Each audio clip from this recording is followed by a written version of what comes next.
चक्काजाम झाला। पण नागपूरचा SP अतिशय उर्मट, असं वाटलं का बीजेपीच्या कार्यालयात बसून कारवाई करतं की काय, अशा प्रकारची कारवाई आमच्या कार्यकर्त्यावर केली, अतिशय वाईट। आम्ही मारझोड करण्यापर्यंत ते गेले आणि वसईचे आमचे पाहतोय कौशिक यांनी सुद्धा प्रचंड त्रास दिलेला आहे। फक्त आंदोलनाची जागा बदलवली म्हणून आम्ही पाहतो अटक करण्याचा प्रयत्न अजूनही अटक करून ठेवलेले आहे। या सगळ्या गोष्टी सोडल्या तर प्रचंड ताकदीनं प्रतिसाद शेतकरी शेतमजुरांचा आहे। मला आनंद आहे या गोष्टीचा का आमचा शेतकरी हा पार्टी जाती धर्मातनं गुत्ता मी शेतकरी म्हणून लढतोय, मी मजूर म्हणून लढतोय, याचा खरा आनंद आहे आणि हा आमचा सगळ्यात मोठा विजय आहे। आणि या विजयालाच घेऊन आम्ही प्रचंड ताकदीनं उभा महाराष्ट्रभर अधिक पुन्हा पायाखाली घालू आणि ही जी हक्काची मागणी आहे तितक्याच ताकदीनं मांडल्याशिवाय आम्ही राहणार नाही। मर गए तो भी फिकर नहीं, लेकिन लढने वाले हैं, जोर से लढने वाले। उपोषण केला तरी सरकार फार दखल घेतली नाही आणि आता तुम्ही थेट सांगताय की मंत्रालयात मेंढ्यासह घुसेल। हा, न सांगता घुसू बिलकुल। आता भगतसिंगगिरी आजच्या आंदोलनापासून सुरू झालेली आहे। 7 दिवस उपोषण केलं, बगर आम्ही पाहतोय अन्नाचं राहिलो। 8 दिवस पदयात्रा केली, आमच्या पायाले फोड आले, पण सरकारले मात्र जाग येत नाही।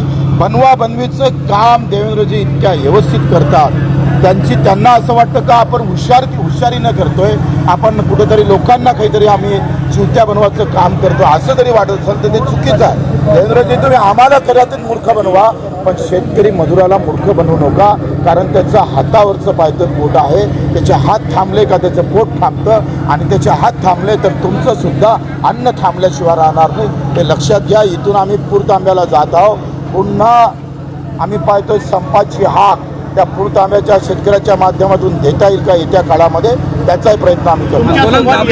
कारण काय आजची जी अटक झाली त्यानंतर आंदोलन करू नये अनेक ठिकाणी सांगितलं गेलं, ताब्यात घेतलं गेलं, आंदोलन दडपण्याचा प्रयत्न सरकारकडून होतोय। ते तर होतच ना, ते काही सांगावं लागतं, तो प्रयत्न नेहमी होतच असतं।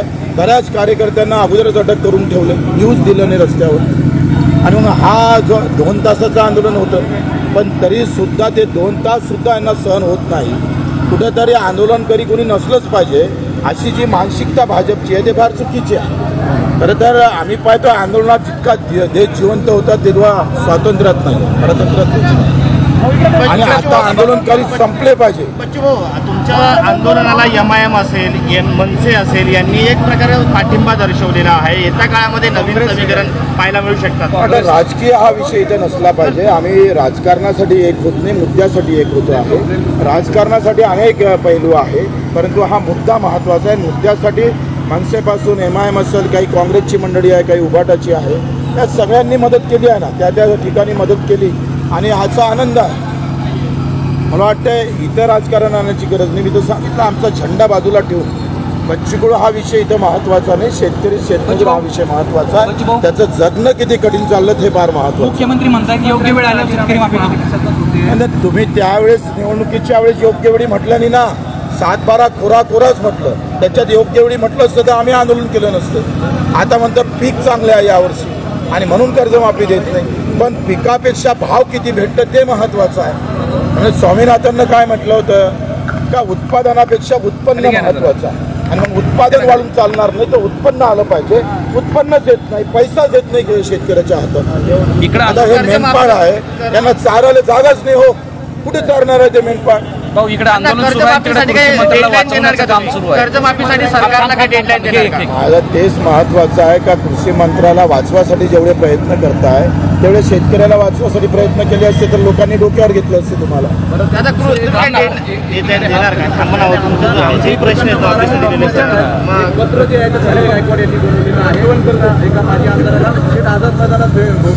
शेतकऱ्यासाठी जर सरकारला आझाद मैदानात बोलावलं असतं तर आम्ही डोक्यावर घेतलं असतं।